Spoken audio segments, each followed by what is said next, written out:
The Mayo Experience. Mayo Experience. Mayo Experience. Mayo Experience. Experience. Welcome to the Pat Mayo Experience, part 2 of the 2021 Fantasy Golf Draft. You missed part 1. Give your fucking head a shake, pal, and go check it out right now up on the Mayo Media Network YouTube channel or on the Pat Mayo Experience audio podcast. Same players. We were already through 4 rounds. We got another 4 rounds to go. If this is the first one you're tuning into, I want to recommend that you smash the like button to the video and tell me your favorite player who was not drafted in this draft in the comment section. Also, become a member at fantasynational.com right now for all the stats, all the tools to get yourself ready. fantasynational.com/Mayo will get you a discount, and you probably want to play in the Fantasy Golf Championships, the giant one and done tournament for the year, the race for the Mayo Cup. $100 to play, 5 max entry, and get this, $300,000 of guaranteed money. Spots are going to fly off for this. So you need to get in incredibly early because it starts at the Sony Open, but I'm pretty sure it's going to be filled before then. So fantasygolfchampionship.com to get into that right now. Go get your spot and get ready for, it's $100 for the year of golf. So it's like $2 a week when you really come down to it. But I believe it's $30,000 to first place, $300,000 overall. Very flat payout structure. Once again, fantasygolfchampionship.com. to go play in that now. Geoff Fienberg is still in studio with me. You feeling good about your team so far? I think I have done as good as I can for my position. Blame it on the position. I don't know how I'm going to keep up with some of these teams that are being carried by a couple super elites. Yeah, well, we'll see about that. Remember, everyone out there to, again, sub to Mayo Media Network on YouTube. And for everyone who is on this show, you can find their Twitter handles and podcasts in the description of this video and podcast. Go subscribe to their shows. Rate and review 5 stars if you're listening to the audio version. It literally takes like 3 fucking seconds. So please help us out. That's all we ask for. They're all free shows. I don't know if Rasa's is free or not, but mine's free. Everyone else's is free besides potentially. Ben, is your show free? Yep, in front of the wall. There we go. Ben Rasa has the first pick here. He was last year's winner. So far, he has John Rahm, Patrick Cantlay, Tony Finau, and Adam Scott. He has a free show, which you can go subscribe to on awesemo.com. Who are you picking? Number 5. Oh, man. I have 2 totally different kind of ideologies here. I have one guy who I think is pretty safe and one guy who most people may not even know if he's on the tour. I'm not sure he's on the tour at this point. Probably going to go with safety. I'm going to go with Billy Ho. I don't like him, but he kind of just does his thing. Plays a bunch of events, gets in enough where he's in contention, can get crazy hot with the putter. And he has some swings. He's not the type of guy that all year is going to get it done, but he has specific areas, particularly when we get to Bermuda, where I think he can do enough to just hold it steady and let my other players do the heavy lifting. All right. Very interesting. Is my pick next. I so far have drafted Justin Thomas, Sung J M, Daniel Hauserberger, and Bubba Watson. With my pick, what do you got, COVID over there? You all right? Yeah. I'm not one to take the easy way out here and take my hometown type person, but I'm going with a Canadian. I think Corey Connors has a really big year. I was looking back on it, just flying through fantasynational.com. Over the 2020 calendar year, Colin Morikawa was number 1 in strokes gained ball striking. Justin Thomas was number 2 in strokes gained ball striking. Corey Connors was number 3, tied with Bryson DeChambeau in strokes gained ball striking for the year. I'm piling up a team of really good putters through my first 3 picks and then the worst possible putters that you can have with my next 2, but all it needs to do is break for him 2 or 3 times this year. I think it's consistent enough, and he plays in enough of these like scrubbier events that he's going to have a shot at winning at Valspar or in Houston, or actually Houston's not on this schedule, but at Heritage, like these type of places where good ball striking can be overcome with 2 or 3 strokes gained putting in a week. Sky, I'm going to throw it to you. Is this way too high for Corey Connors? Nope. I think in your exact spot I would have, just because that ball striking so late presents the upside across anybody. So, no, I'm completely on board with your Canadian boy. Rick, Sky's new to the show. He has to agree with me on this stuff to not make himself not want to come back. You can tell me this is a bad pick. Yeah, it was a bad pick. I don't even think he's the best Canadian available, Pat. I think How there's dare another you? Canadian. How could have dare gotten you? here. You're not talking about the guy that makes every fucking 50-foot putt, are you? Versus the guy never who stops, doesn't make right? the 5-foot Yeah. putts. I'd rather have the guy who doesn't make the 5-foot putt, all right? They'll be battling it. It's an Olympic year. They'll be battling it out for Adam Hadwin also lurking for one of those spots. I like Connors a lot. I thought he got a bit of a raw break with COVID in the sense that the events that I think he could absolutely peak at were canceled, or when we came back from COVID, those events that he might have been one of the better players in, those fields were so stacked out of COVID. Like, where were we? Colonial out of the gate, like a lot of places that I thought set up perfectly for Corey. Only the very, very best players out of COVID were winning the golf tournaments. They were stacking fields at events that aren't normally stacked because everyone wanted to play. Well, I believe, he got himself into the Masters next year by his finish at the Masters this year, which was nice. He's not in all of the WGCs yet, but he should end up being there. Like, he has to play well at the Sony Open. He should crack the top 50. He's number 54th in the world right now. So if he gets into all of those, that's guaranteed money. And I just like his consistency. I think he's going to be a really good player. But Geoff Ulrich, your pick is up next. Also, tell everyone where they can watch your videos and read all your work right now.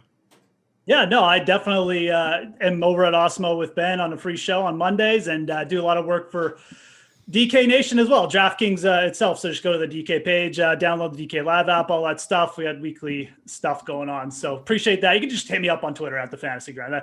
Give me a follow. That's all I'm asking for. So I went safe with my last pick, Pat. I'm going to go. This is probably going to feel like a reach to people, but again, I just look at what's left right now, and I just want upside. I'm going to go with Cameron Champ here. Give me the Bombers. Give me the young guys who are hungry, man. Like the golf is it's a early 20-year-old sport right now. All these guys are coming up. They want to play. Cameron Champ, T19 in his first Masters, was in contention at the PGA. I think the guy just keeps winning. He's too much talent. And like I said, I probably could have got him maybe in the next round, but I think he's got the most upside of who's on the board. That gives you Bryson, Wolf, Scheffler, Answer, and Cameron Champ. The team right after you has selected, this is Matthew Wiley's team, by the way, Dustin Johnson, Brooks Koepka, Hideki Matsuyama, and Ricky Fowler. So this Spieth is obviously the pick. Good. Spieth is definitely the pick here. No, Pat, it's not. Thank you. But I will say that I do like, I was going to say something nice to you, Pat. I do like your pick of Corey Connors. I don't think he's the best Canadian either. I think Jason Kokrak is the best Canadian. He just refuses to admit he is Canadian. But where was he born, Pat? North Bay, Ontario. You got it. Okay. Has Cam Smith been taken, by the way? Nope. No, he's not. Wow. When Geoff Ulrich mentioned the word Cam, I thought, oh, he's coming off the board. But the wrong Cam. I cannot believe Cam Smith is available. This is the greatest draft of my lifetime. He is what, top 10 right now in the money list? Hold on. You don't get retroactive credit for the money they've already won. This is listen, Captain Datas. You always talk about data looking retrospectively and for projecting. So I'm saying that because he's 9th in the money list, maybe that will carry forward next year. I like Cam. The Masters Cam Smith is the Cam Smith that you're going to get next year. You got a guy who just knows how to make shots creatively. He's going to compete in majors. He's going to finish top 5 again at the Masters. That may just make the money for the year that I need. But he's just one of those guys who is competitive and can win. There are just guys who cannot, and there are guys who can. Cam Smith, at what pick is this? 4th for me? 5th? Yeah. Is a steal in the 5th round. He had a really... No, Rick?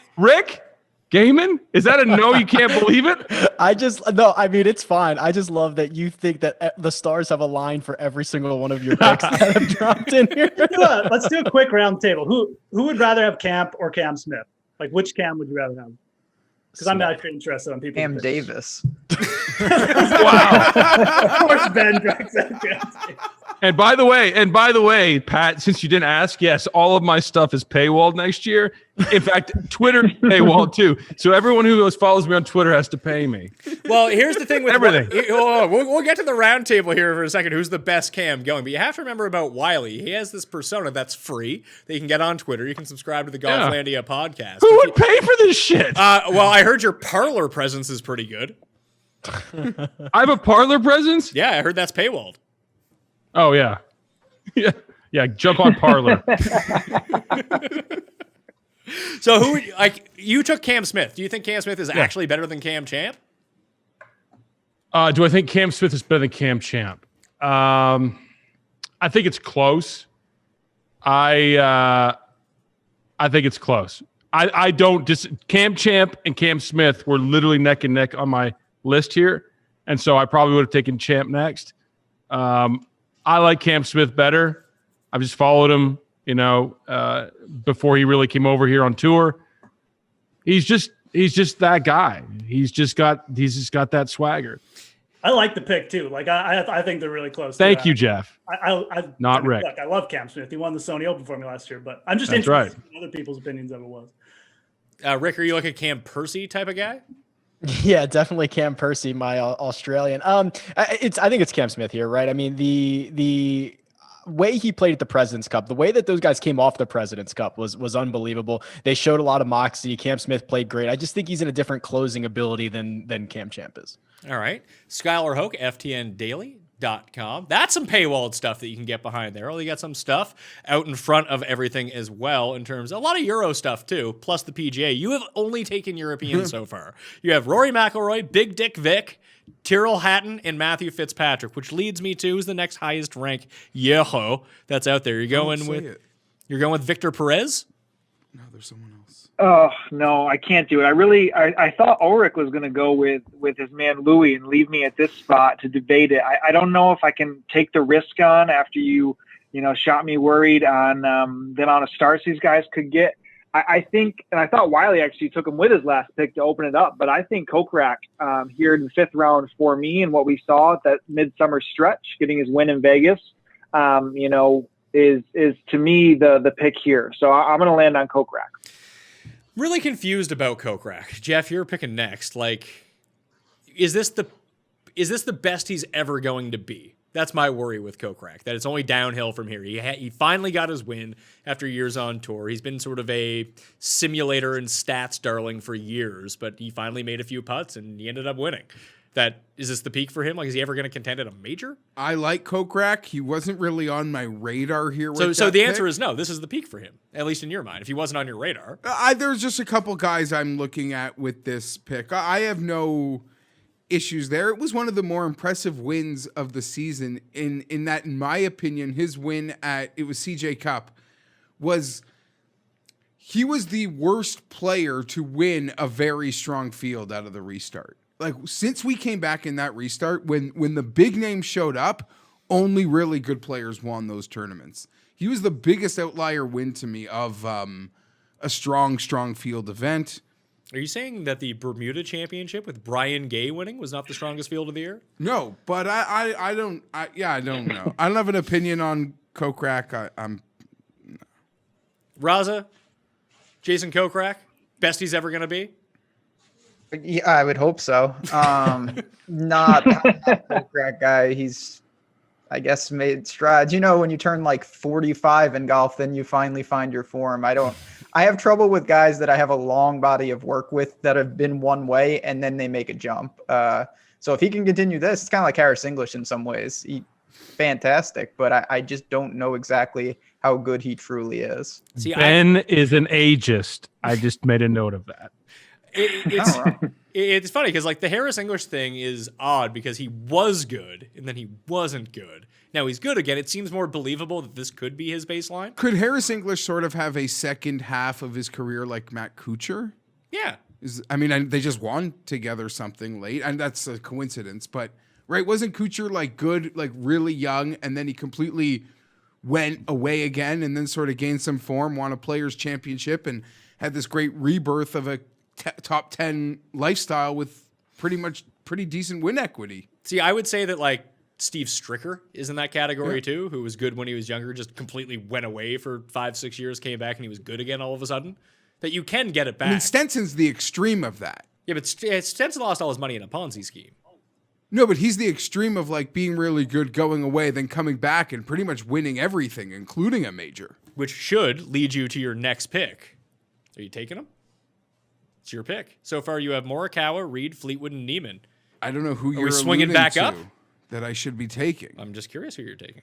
I'm debating 2 veteran golfers at this moment, and it's for me, it's between Louis and Casey, and I'm picking Paul Casey.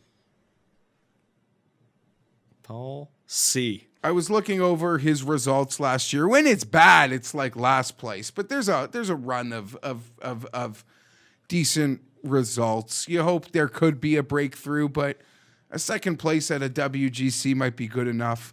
When you say that out loud, Louis should have been the pick because he's probably more likely to get you a second place in a huge event. But I'm going with Casey. Well, Rick, was that going to be one of your 2 picks here at the turn to go with Webb, Xander, English, and Zalatoris? Because I feel like there's 2 guys. There was 3 guys that almost fit that exact mold that you could take the next 2 if you wanted to. Yeah, Geoff and I are good next to each other because I think we're working off different lists here. That's bad for me because I don't think I'm the smarter one in the room.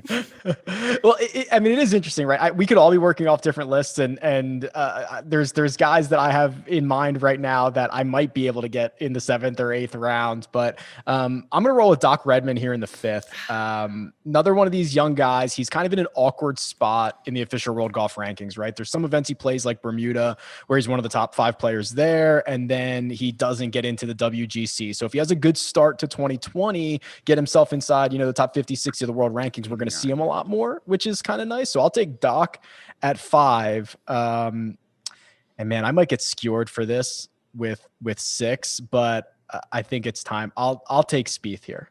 That's why I thought Geoff was. That's why I was trying to bait Geoff into taking.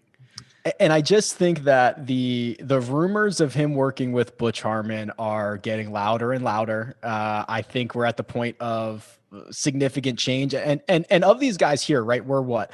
I don't know, 50 guys in or maybe 40 guys in. It's like, who's going to have a higher ceiling if they put it all together, right? Do I want to go with a Mackenzie Hughes, or do I want to go with the Jordan Spieth and just try to take a high ceiling guy? So, or Tiger Woods, yeah, might win Augusta. So, I'll go Redman and Spieth for my 2. All right, that's an eclectic mix of 2 guys. I mean, Redman, we didn't even throw into that young player conversation. He doesn't belong there yet. That's but he not could. fair. But he could though. Yeah. Wait, fine, does but Will Zalatoris belong there? Does Scotty Scheffler really belong there? No, but I like Redmond. I bet him quite a bit in this like really late stage of the year, like a lot of people thinking it could be there, and I wouldn't be surprised. And he's going to play a ton in all those events where he plays well in those really shitty fields. So Rick's on to something, but it is me again. It's up to you. So I'm debating 2 players, one of which definitely not a secret, one of which maybe more of a secret, and everyone could be working off their own lists, could be more likely to go away. I thought this is where you might have gone when you were preambling your Bubba pick. I'm sort of, I think, leaning on maybe the same vibe. Give me Jason Day. That was one of the players I was talking about to go with Paul Casey. Like, there's a certain like range of players that if you're gonna be good at majors, like and high end WGCs like 6 times a year, he putts well enough that he can win 2 of those realistically. Yeah, we saw some real life late in the season. There were some like we weren't able to piggyback things, sort of like Bubba. There was some steam coming in for him for the Masters, as we kind of joked, Pat. Like when me and you first started doing this show, he was the favorite. He would have probably been the favorite to be like win the most majors over the next 5 years or something. When me and you first got together, obviously we're not there anymore, but I don't even remember the event. But he's been trending up. You can only hope he's healthy. I don't know. I'm taking a talent play if it works out, a rejuvenation. I got nervous about how I was thinking because someone just before I picked said it's only like about 20-year-olds now, and that's where I'm looking. Maybe it's I wanted Jason Day so bad, Geoff. Well, maybe it's that attitude that left me with some pretty good veteran players at this point. Yeah. Wiley, you wanted Day, Wiley? Yes, big time. I'm rolling the dice on injured, Hall of Fame guys or guys who may not play he still played 17, 18 events last year. He's going to compete in majors. His short game's good enough to compete at difficult courses. I think it's great value. Good pick. Well, the withdrawals don't really hurt me unless he's contending. Which he did. I think it was it the CJ Cup where he did that? Yeah. He was in the top 10 on Sunday. He's in the final group. Fucking withdrew. Disregard that. Skylar, it is your pick, so you can take Wiley's next pick too, and just have him have a meltdown. It'd be great. Oh no.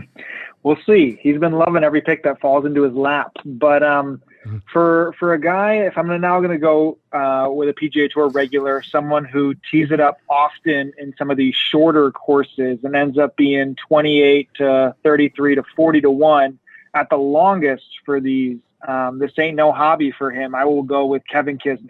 Yeah. The Kiz. I thought you were going to go with the other K on the board. But obviously not. Another guy. K. Well, the other guy, the other short. Oh, I think I know who you'd want. Yeah, Kevin Na. No, I was going to say Matt Kuchar, but I just don't know what happened. Oh, okay. I think you want another Kevin. No, I'll go with Kiz. You're going to say Kiz is like the young Kuchar at this point, although he's not all that young.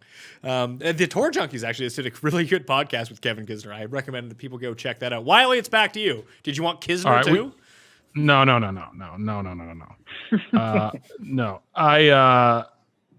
Geoff knows exactly where I'm going with this. If we're sort of mind melded right now, it was between this guy and Jason Day, so I get my second choice. But I'm going. Is Paul Casey been taken yet? I have to ask this every time. Yeah, Geoff took him. Yeah. What? I took Casey and Day with my two last picks. I forgot the snake draft rule and I stroked out. I apologize. Crap! That just messes my whole segment up. Okay. There's another veteran there who doesn't. There's another veteran. I talked about him. I think everyone's scared of his hip injury. Maybe I should be too. Go with it. Maybe I should start getting a little sporty now. Stop just taking guys who are comfortable. There are two I could talk about: Fratelli and Munoz. Yeah. Right? I think I could maybe get them in the next round, though. I'm just looking at my eye reactions. Ben looks a little excited. But you said Fratelli. Ben's very excited. Yeah, Fratelli's right in my wheelhouse. See, I think Fratelli is going to play a ton of events. He's put on 20, 30 pounds. He's going to be top 10, 15, 20 driving on tour. And he's just got that same moxie that I think Cam Smith has. I'm going to go Fratelli. I think he gets a win next year, and he just plays a lot of volume, and I think he's only going to get better. Geoff Ulrich, sorry, not you. Matt takes a South African, leaving South Africans for you. Are you going to do it? I got it, man. I got to take Louis at this point. I mean, I wanted Jason Day too, if I'm being honest, but I'll take the poor man's Jason Day. He basically plays well wherever Jason Day plays well too. So, I was really hoping one of you guys would, be the sucker this year, but I'll just take him. He's standing there. I haven't taken an old vet yet, so it's my old vet pick. You only need a second place in a WGC and everything else. That actually comes really with not it. that bad a pick here. And realistically, at some point, this fucker's got to win in the US. I love that rationale. That should be your article. Just have two sentences every week. If you go to DK Nation, it's my article every week. So. At some point, this fucker has to win. Sign Geoff. Yeah, well, I mean, you could have just built your entire team that way. Like, why not take Ben Ann? Right. Oh, but no one's taken him yet, by the way. A few rounds left. So my team right now, Thomas, M, Berger, Bubba. I took Corey Connors, which I think is an excellent pick. In your face, Rick. I'm the one who's deciding whether picks are good or not, and this is my good pick. Wiley keeps throwing it out there, and I've had him on my list, and where Wiley can't see me, that he doesn't know my reaction every time he brought up his name, but I'm going to take Gary Woodland with this pick. I think that he's going to rebound very nicely, and he's someone who's right now 39th in the world. You got Na and Westwood, Lowry, Kuchar, Tiger, all in that kind of range. I think that Woodland has by far the most upside of those guys.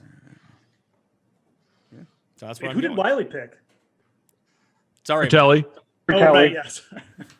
So Rasa, back-to-back picks for you. All right. this is either going to make or break me, or not do either because someone's already picked this guy. I'm going to pick Justin Rose. Ooh. Does he still play golf? On Slash, board. has he been picked? Kind of. Yeah, he's in there. Okay. Part-time golfer, ad man. He's on my team now. So Defends his gold medal. yeah, defends good. Go defend the medal. Do some things. Obviously, he had a bad year, but he's another one. I'm kind of putting him in the Louis bucket, that type of bucket. Not going to be a ton of volume, but he gets in big events. He's got some pedigree. He had a horrible year. I think he'll be better. Now, this pick could get a little dangerously insane. This is going to, if I do somehow repeat, it's going to be because of this guy. And when I finish dead last, it's going to be because of this guy. I'm taking Mark Leishman. I don't know if he's hurt or not, but if he's not, I think this is one of the better value plays left. This guy, he's shown he can compete in big time events. Now he was awful at the end of the year. Maybe he found something at the Masters. I have no idea, but just on long-term form, I'll gladly back him. He's going to get some opportunities if he's healthy. He was definitely on my list. Thought about him last time. Showed life before the Masters, into the Masters. He's just a guy. Bad form is atrocious. Good form is Mark Leishman. He's won Torrey Pines. That's where the freaking U.S. Open is. He's the defending champ there. And I like that pick a lot for where we are in this sucker. You'll get your Bay Hill money out of him too. Yeah, it's a good pick. He'll run cold, but when he runs hot, he runs it. So It's up for it. Well, we only have 2 picks left. So do I go with because last year I took Snedeker in this spot, which is not fun having Brant Snedeker on your team. There's a Kevin Paul. Who are you saying? Sergio. You want me to take Sergio? I don't know about that. I think I just want to roll the take dice. Sergio. I think I want to roll the Sergio. dice on some young guys here that I feel good about. There's some guys that might make the leap this year. So I'm going to do that with. Do it with my Siwoo is still out there. He's due for a win. Wiley brought up the name too. I mean, he keeps mentioning all the guys that I have written down on my page. I didn't get Cameron Champ like I wanted because I thought Ulrich wouldn't take him. I'm going to go with Munoz. Munoz is good. I believe that Munoz is a good player on the PGA Tour. Mm-hmm. He's in the and actually, no, he won't be in the Masters next year. No, he will. He made it to the Tour Championship, so he's in everything. So I'll take Munoz with my 7th round pick. Ulrich, you're up. Yeah, I like that pick. Getting tough here. I think I'm just going to stick with my guy, though. I mean, look, Russell Henley, if you look at long-term, strokes gained tee to green stats, I mean, it's like he's up there with, Dustin Johnson. I mean, I like Russell Henley as a player. I'm going to take him here. The only thing that sucks about it is he isn't Russell in Henley. those things yet. But I think that he's playing so consistently. Again, I mean, another poor man's version of Webb Simpson at this point. Just comes, competes everywhere. I'll take Henley. Wiley, I think my biggest takeaway from this show is that Russell Henley is basically Dustin Johnson, because that's what I just heard. Is that my takeaway? That was what I just heard from Geoff Ulrich. Oh, yeah. I like Geoff. He's had some interesting takes today. I'm not going to lie. Is it my pick now? It is your pick. Yes. It's amazing after 7 rounds, I still don't know, 6 rounds, I still don't know what I'm doing. This is very tough.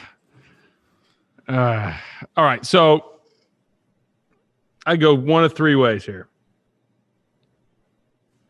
One guy who I want to wait till the next pick, so I'm not going to mention him. Adam Long is interesting. I like the Leishman pick. I think that was the final big value off the board. He's actually made some money this year too. Should I just go Ben on for the crowd, just to play to the crowd? Yeah, I'm going to go Ben on. For real this time? I'm going to do it for real. It just doesn't sound good. But yeah, I'll do Ben on. All right. Scott. I want to root for him. Who doesn't want to root for him? He's gonna end up winning something the week that none of us bet on him. He's gonna be 200 to 1 or something stupid like that, and he'll just eventually win. I'm an applause whore, so whatever. I'll take Ben on for the crowd. Skylar Hoke, your team. Rory, Vic, Hatton, Fitz, Kokrak, and now Kisner. You might as well just take Matt Kuchar and round this out. I'm debating here. This one's tough. I think when you look at the odds boards for majors, there's people that I think are the best maybe full sample size to pull in the amount of money, but somebody who won a major last year, who is, or I guess in 2019, won a major. We've picked a lot of old men off the board here so far, and I'm surprised he's made it this deep into it. I know we're only getting probably 8, maybe 10 events out of him, but I mean, he can still do it with the best of them. I'm going to take Tiger. Thank you for the roaring applause. I hope it's a profitable pick. It was kind of like a guy I was just hoping to not take. I just kind of crossed him off my list. I just don't know if he play like, even if he wins the Masters, he still might finish like 60th in money. So he got to East Lake when he won the Masters, correct? I believe so, yes. But East Lake doesn't count for this. Okay. Correct. I'm just saying he was top 30 in the standings. I don't know. I mean, to get somebody who's going to be 25 to 30 to 1 at every major, I mean, is that his correct odds? Probably not. 41, I think, were numbers we threw out for him. I'm fine with taking Tiger at this value versus some of the other guys. Who would have thought a year later, after winning the Masters, Tiger would go in the 7th round of the fantasy golf draft, Mr. Fienberg? It's your pick, by the way. Yes, it is. So I'm going to take Shane Lowry. And I was worried about the starts, and after looking at his schedule over the last couple years, it seems like I'm not going to see him until Mexico, but then I'm going to see a lot of him, and he's in all the big events. So he's number 35 in the world rankings. I'm curious to know where he falls to once his Open comes off. Because we just saw with Molinari, he's outside of the top 100 now. Yeah. Once that major goes away, where does he fall to?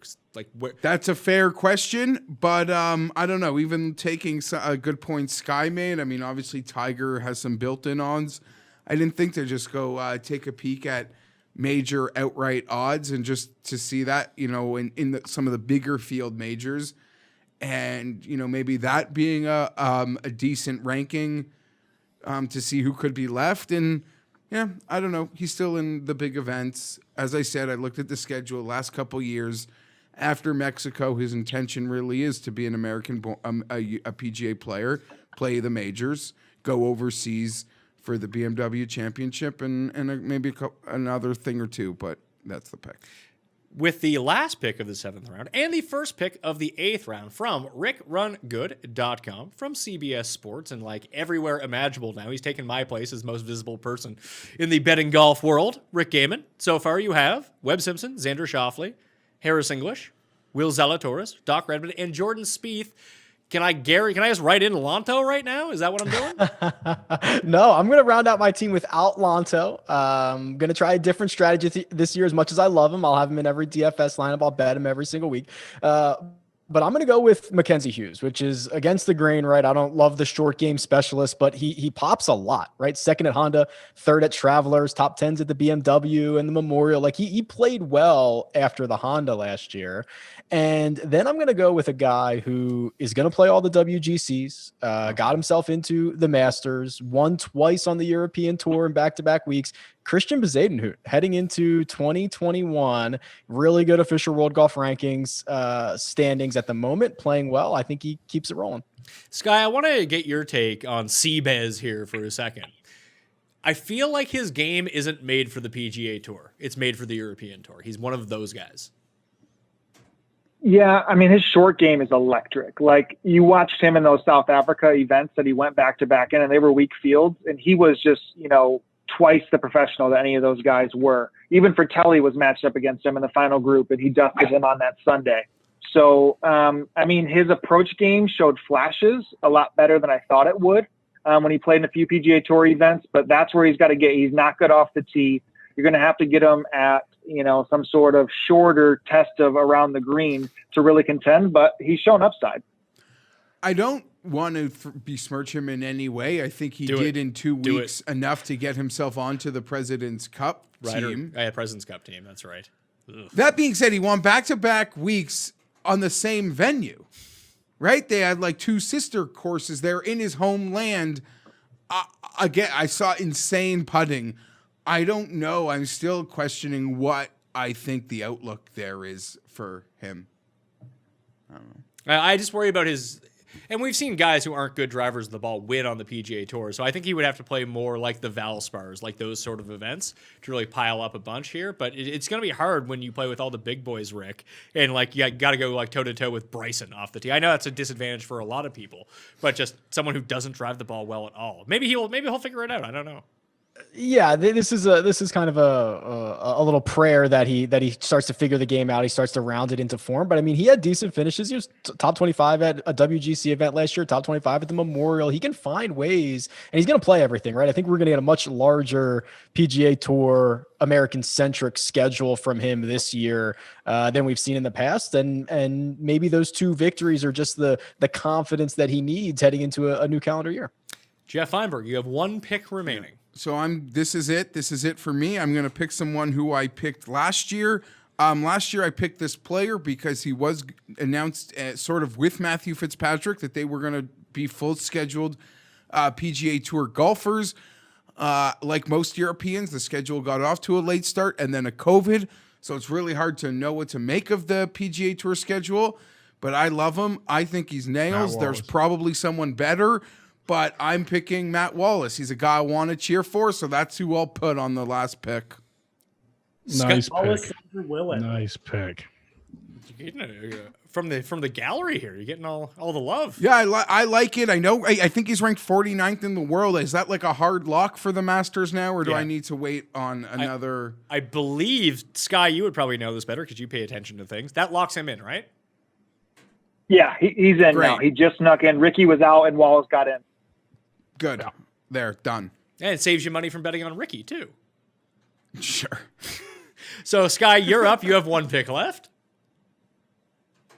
Yeah, I'm debating a little bit between. I think we're all maybe fall into this category of guys that we want to see more on the PGA Tour in this last round who play a little bit of a different schedule. I think one that falls into that category that played so well in majors, that showed in WGCs, that has what I would prefer the type of game also out of the country of South Africa. I will take Eric Van Rooyen on my last pick. Remember that week everyone bet Minnesota because he's a gopher. And that number got crushed. It was not a good week. I remember he put 2 in the middle of the drink in the first round. It was like, oh boy, here we go. Poor, nice high solder, nice high cuff pants though. No one wears a set of fancy joggers quite like EVR. Who won Minnesota? Like Herman? Michael Thompson yeah. won. Fun times. Wiley, that's your pick then, Michael Thompson? No. Wiley's got to make the pick here. You know where I'm going. 27 events last year. Top 15 in the money list. He's 13th, 16th. I'm doing it. He's a machine, Lonto. He does everything well. He's got a great short game. He's a winner on tour. Come on. I know I've been touting all my picks, but that's a steal in round 8. I like it. It's hard to bet against Lonto at this point. He's been excellent. He's trending up. I know Ulrich wanted him. He could be better than a lot of the younger players. I had to steal him from Ulrich. Sorry. I like Lonto. Well, what are you doing now, Geoff? You only have 1 pick left. All right. I got some names here. They're a little wild, but I think I'm going to go with I'm going to take him, Pat. Sorry, buddy, but I'm going to go see Woo Kim.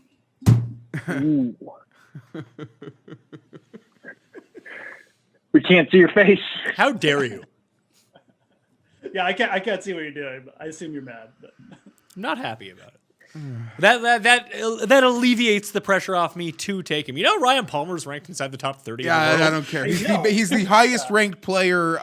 It was him or Victor Perez, I saw, are the highest world ranked players that are currently undrafted. So only Ben and I have picks left. I don't think I have one guy who I really do want to take. So what should I do here, Geoff? Should I do the smart thing and take a Ryan Palmer, who's going to be in all of these tournaments, or do I roll the dice on someone I just want to root for, who I think could be a next up-and-comer? He could be off tour in a year, for all I know. I honestly, I had no interest in having Ryan Palmer on my team, despite his place in the big event, and despite that he's probably going to finish like 3rd place at those events he's guaranteed to like play the well Sony in, Open, or like in Texas or something, or like he gets to be John Rahm's partner at the Zurich. I don't think that one counts in purposes of this. I can't remember though. I could take Griot and just like really make Ben mad.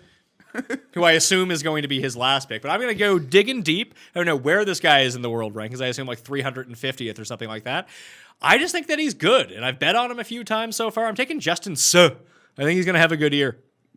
Of all those young guys, I'll just reach on one in the very last round for me. Rasa, it's to you. Yeah, I mean, if you would have taken Griot, I would have just taken Aaron Wise, so it would have been fine. But I will take Griot because that's what I do. He makes cuts. He's actually been playing pretty okay lately. It's a perfect round out for my potentially egregious team. He can captain them and play in the events that all my real guys wouldn't be seen at. Hey, you might get Puerto Rico out of this. You might get the Barracuda out of this. There we go. Well, Wiley, you're in the area for the Barbasol. Was that back on the schedule this year? I think, Barbasol pulled out last year. We hope to have it here next year in July. COVID dictates everything, but that is the plan. Yes. Can't you just sell this to DraftKings and make it the DraftKings Open, and they can do DraftKings scoring for the pricing? That was the plan 2 years ago. Yeah. But let's talk. Maybe we should talk to Ethan. That would be great, right? The first DraftKings tournament. It'd be awesome. Remember, we were talking about this stuff 2 years ago, back when fantasy was kind of a no-no on tour. But hell yeah, that'd be great. I'd be all invite everyone down. Invite all of my paid subscribers down. Yeah, all your Parlor subscribers. Wait, is there a Parlor account with my name on it? Yeah, it's Matt Wiley, American flag. Yes. That's where you get the good content. So let's recap some of these teams. Ben, we'll start with you since you had the first overall pick. You got Rahm, Cantlay, Finau, Scott, Billy Ho, Rose, Leishman, and Emiliano Grillo. Who are you sad you missed out on here? Did I of course I didn't steal anyone good from you, but anywhere along the line you thought someone would drop to you? No, I mean, the guys I'm sad I missed out on didn't even get picked, so that just shows what an idiot I am. I could have had them. Obviously, in a perfect world, I would have got like Neiman and Fowler and guys like that. But realistically, where I was, Rick talked about this earlier. When you're on the swing, it's just a little different mindset because if you don't take them now, you're either going to reach or you're not going to have the opportunity. I played with my heart on this one. Taking Justin Thomas, he was my first pick. So I went JT, Imberger, Bubba, Connors, Woodland, Munoz, and so. But I just feel like JT and Im are such practical picks for something like this that I don't even like rooting for Justin Thomas. He feels like the biggest non-entity on tour. He's just like an empty vessel that goes out and win. He's a lot like Dustin Johnson in that way. Obviously a different game, but Dustin wins the Masters. You see a little bit of emotion come out of him, and that's it. I like Justin Thomas. He seems like a nice enough guy, but he's not someone that I'm like, got to root for Justin Thomas this week. I'm a big Justin Thomas fan. Does he have a huge fan club? No, he seems like a boring superstar. Yeah.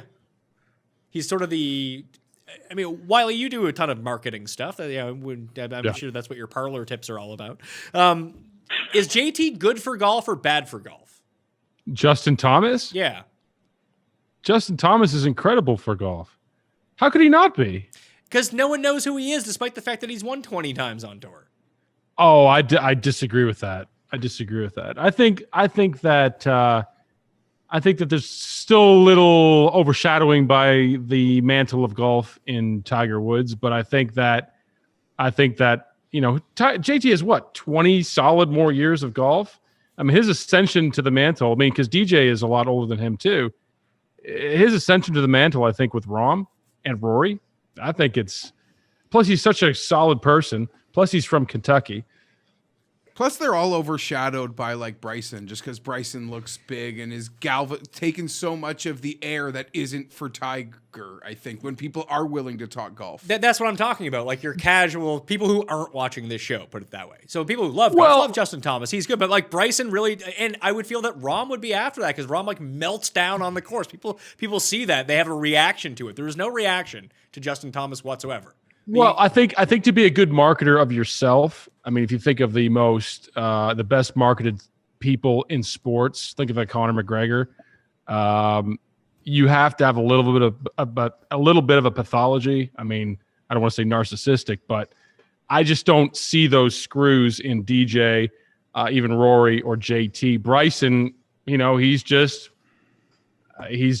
himself. And I think that it presents a pretty good vehicle for marketing, whether intentional or not. And I think that's why DraftKings glommed on him. And I just don't think golfers have generally that mentality, right? I think they're more reserved and introspective. And but no, I think JT I think he's a star.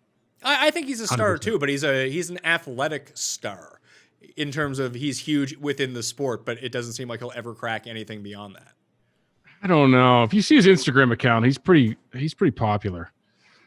Whose rookie card would you rather have, though? Bryson's or JT's? I'd rather have Bryson's. I didn't even have Bryson on my list of players. Really? Yeah, I mean, listen, it's a good pick. Obviously, I'm just joking, but I don't know. The Masters for me and Bryson, when everyone expected him to, destroy Augusta, was a little bit telling in terms of how the light and the pressure he puts on himself in big moments like that, when you're expected to bend by 20, could affect his game. And I don't know if that'll have material effects going into next year, but I mean, when he started talking about his dizziness, his sickness, I thought, I think that the expectations for Bryson and himself are just so high that, like Rory too. I mean, I think that weight, I don't know if it'll carry into next year. I'm just saying. Well, Rick, you work with, you do stuff with CBS and like the First Cut podcast, that I feel like that's a bit of a more mainstream audience, and you're talking to people who are more within like the CBS golf crowd, obviously, my dad type of thing. Yeah. And it's a bit different than the gambling space necessarily, or the fantasy space for that matter. Like, what do you get as a read of like who the biggest players are?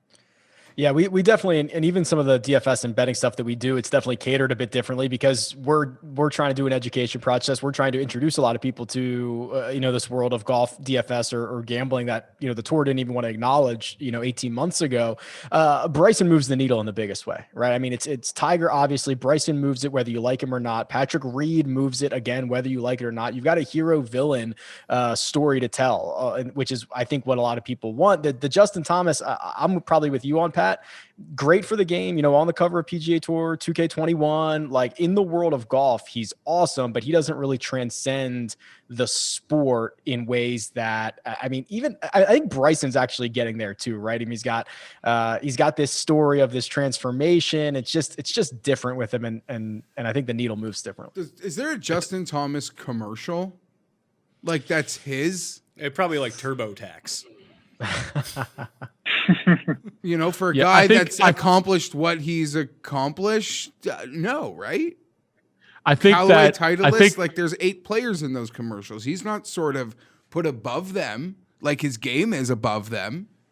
I think that it's very tough in this day and age to fight for supremacy and attention in the content space because there's so much content and so many means of distribution of content. And Bryson being so out there, I think that he's done a good job, whether intentionally or not, at becoming something that people want to see. It's just like it's like Patrick Reed. You kind of just want to see what happens next. I think Jordan Spieth is a good example as a comparison to Justin Thomas. What they are for brands are a very, very, very, it's like a Justin Rose, very, very, very safe ambassador for the game. And they will still bring attention. They'll still win a ton of tournaments. They'll still be, like you don't remember many Jordan Spieth ads. I could be missing some, but he makes $1 trillion, right? And I think Justin Thomas is in the same book. I think they were put there in 2 very different places. Like Totally. Spieth came out right away. He was sort of like, well, this is a golden child. He was like even sold as like for boys. Like his clothing is for young boys. He's kind of just for Matthew Fitzpatrick, like a Ricky who won, kind of with less colors. Was sort of how Spieth was marketed. It felt in many ways. Sky, is there anyone on the European tour that you can see who's like 24 and under who has like a real personality? Like, I know Poulter's not big in North America, but like he's an actual guy that draws attention to himself as sort of a villain type character. Is there like a new like Bond villain type of European player that Americans will hate? That they would hate. Or like. I mean, Geoff took him, but Geoff took him in his pick in the last, I think it was the last round or one of them. He's actually a guy that I can't stand. I don't root for him because he's got a bad history of like kicking off a caddy like every 2 or 3 weeks. Yeah. Wallace is just ruthless. And he also is a winner. He didn't play as great in 2020, but 2019, you put him up against anybody in the final group and he was stepping on your throat. So Wallace would probably be the one that fits that mantra of anybody who we're going to see in Ryder Cups. All right. Geoff Ulrich, your team, Bryson, Wolf, Scheffler, Answer, Champ, Louis, the new Dustin Johnson, Russell Henley, and C. Woo! Kim. I'm still very upset about that. How would you rate yourself? I don't know. I mean, it's better than last year. I feel like the top end has like way more ability to get some wins and go on some insane rolls. So I got suckered into Louis again. You know, Henley, whatever. I mean, I still think that's actually a really solid pick. I'm actually pretty happy with it, to be honest. I had a low bar to work off of, but yeah, the Bryson pick, I mean, you know, it is going to be interesting. I took him over Dustin Johnson. I'm actually more interested to see. I think Matt makes some good points about Bryson. He's very combustible. It's either going to be all on, you know, Bryson ends the season as the #1 player in the world, or like we're sitting here being like, wow, Bryson is like terrible again. So I get that's going to be a boomer bust pick, but I just think Bryson, he's going to do what it takes until he's #1 in the world. Like, I just feel like he will do what it takes. I think these other guys, they're fine winning some money. You know, DJ's got his big tournament, and I'm not saying they're not going to win, but Bryson is not going to stop until he gets there. And maybe he will blow up getting there, but I'm fine betting on that. Like I said, I had him ranked in my top 3 solidly. I probably would take him over JT. So, Wiley, you took DJ with your first pick at number 4 after he fell to you. So you got DJ, Brooks, Hideki, and Fowler, Cam Smith, Fratelli, Ben On, and Lonto. If DJ had went, who were you going to take at number 4? That was the question, right? Probably Rory. Matt Sabatini. Sabatini, yes. What do you took Noren? I didn't take Noren. I should have taken that for the content, but I think it would have been Rory, honestly, because I think there's a drop off after those 4 guys. Did you ask me if I like my team? I do. Really? Yeah, I do. I think it would get an A+, but I was grifted out of Jason Day and Paul Casey. But I think me and Geoff have the same mentality that like my players can be extremely frustrated. I mean, I've had Hideki and Fowler and Ben On. I mean, it's going to be a very, talk about combustible year with sweating those 3 guys. Brooks, you know, injuries could pop up. DJ, I think, is obviously the safest pick. But, yeah, I think overall, to answer your question you didn't ask, I did great. All right. Skylar, Rory McIlroy, Big Dick Vic Hovland, Tyrrell Hatton, Matthew Fitzpatrick, Kokrak, Kisner, Tiger, in EVR. You might not get a ton of starts out of these guys. Yeah, I mean, that is the gamble that you get with, I think, the talent that fell. I mean, we say that, and then to look back on how many events Hatton ended up playing. Fitzy played a decent amount, too. Got to mix in a couple PGA Tour guys there towards the end that tee it up at shorter odds in some of the worst events. But you're going to need Rory to come back to 2019 Rory, which if you're betting on the bounce back, I think getting him at 5 was nice. And then I just fell in love with Hatton in the 3rd round there. Jeffrey, Morikawa, Reed, Fleetwood, Neiman. That's the one that I'm pissed off about. I didn't think anyone was. I thought that he was forgotten about. Instead, I ended up taking Bubba Watson. No, I think once Scheffler went, you should have had to be pretty keen that Neiman had to go pretty. Well, Scheffler went after I had picked, so I was waiting for him to come back. That kind of triggered it in my mind, I guess. Then you go Casey, Day, Lowry, and Wallace. You pick like 3 olds right in a row. Although I always think that Shane Lowry's old, and he's like 33. He just looks old. Listen, it's gonna need to be a team effort. I wish I had this same team, but I had one pick earlier with like Rory as my captain instead of Morikawa. Then I would feel really good about the team. I really am. There's a couple of us, I guess just 2 of us, me and Rick, that in my opinion, really are missing a tier 1 golfer. Because to me, there's 5 of them. Well, Richard Gehman, RickRunGood.com. Webb Simpson was your first pick. Then Xander. English, Will Zalatoris, Doc Redmond, Jordan Spieth, Mac Hughes, and C. Newt. I was considering, like, depending on where I was picking, I think with number 5, I would have taken Webb over Rory in this circumstance. I wish you had number 5. Yeah, I love that. I'm happy to have him at 7 at the turn there. I agree with Geoff. I still don't know if I have an anchor. I don't know if Geoff has an anchor like some of the other guys do, but I'm happy with Webb. I think he plays a lot. And then, you know, for my first 5 picks, I'm pretty good with, especially, I mean, there were some guys going away from me that I would have loved. Matthew Wolff, I would have loved. Sungjae Im, I would have loved. Victor Hovland, but I felt like if I would have taken them when it was my turn, it would have been a significant reach, and I knew they were never going to get back to me. So it's kind of an awkward position. And then, you know, the Spieth stuff and Hughes and Bezadenhout at the bottom. I mean, if Spieth doesn't win again this year, what's that, 4.5 years without a win? Like, is that really going to happen? I don't know. So that's bottom. He's, in my opinion, bottomed out for acquisition at this point. Well, yeah, I mean, him, Fowler, and Hideki, I guess, would be the 3 biggest rebound guys, wouldn't it?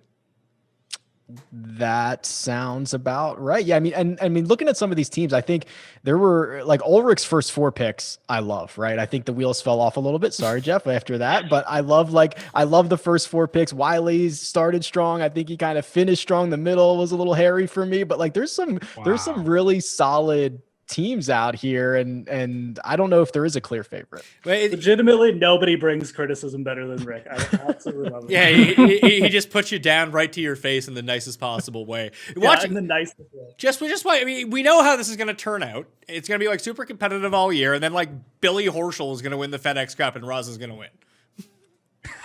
Sounds like a plan. I think we should do a head-to-head friendly against Reg. Any amount. Let's do 25 grand right now. So once again, I guess we'll all put up $100 and winner take all for their favorite charity. Does that sound good to everyone? Let's do it. Sure.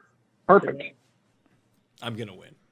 I'm the Wario of this event. I'm gonna win, Geoff. I want to thank everyone, all you guys, for tuning into the show. I want to thank everyone who's on the line and devoted their time to this. Once again, subscribe to everyone's podcast and follow everyone on Twitter who's been part of this show. I'll dump everything into the description of this video and podcast. Smash the like on the way out and tell me your favorite player who wasn't picked in the comment section. Become a member at fantasynational.com right now, fantasynational.com/Mayo. Get you a discount. You're probably going to want to have that at your disposal if you're betting or playing on DraftKings or in the Fantasy Golf Championships giant one-and-done tournament, $300,000 guaranteed. The spots are going to fill very quickly, so go to fantasygolfchampionship.com right now. Get 1 entry, 2 entries, 3 entries, 4 entries, 5 entries. And get in. That's the most you can have. It's 5. $30,000 of first place. Like I said, $300,000 guaranteed. These spots are going to go very quickly, so get in right now, okay? Thank you all for watching. Have a great holiday season. Hope it was great. We'll talk to you in the new year, coming back with some picks, all right? Pat Mayo. I'll see you next time. Pat Mayo Experience! Experience!